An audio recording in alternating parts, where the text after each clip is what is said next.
tinatayang higit 1 milyong pisong halaga ng ilegal na droga ang nasamsam sa kinasang operasyon ng mga otoridad sa Molo, Iloilo.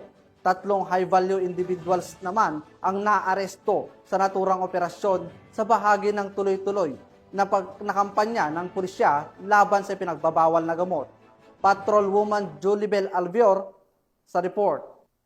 Muling pinatunayan ng kapulisan na walang ligtas sa batas sa mga sangkot sa iligal na droga matapos na mahuli sa bitag ng kanilang operasyon ang 3 high-value individual sa Barangay South Baluarte, Molo, Iloilo City na nakuhaan ng tinatayang 1 milyon halaga ng hinihinalang shabu nito lamang ika-25 ng Agosto taong kasalukuyan.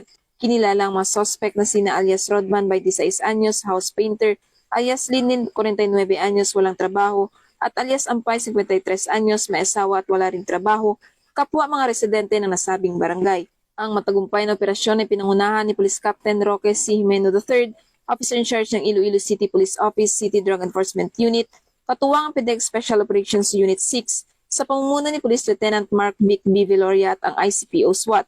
Nakuha mula sa mga sospek ang humigit kumulang 150 gramo ng hinihinalang shabu na may halagang tinatayang 1,020,000 pesos.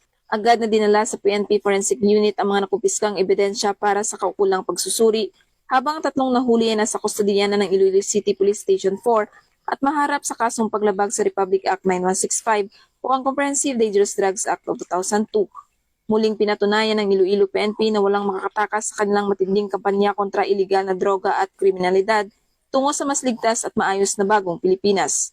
Mula dito sa Police Regional Office 6, ako ang inyong Police News Network Correspondent, Patrolwoman Julibel Albior, alagad ng batas, tagataguyod ng Balitang Pulis.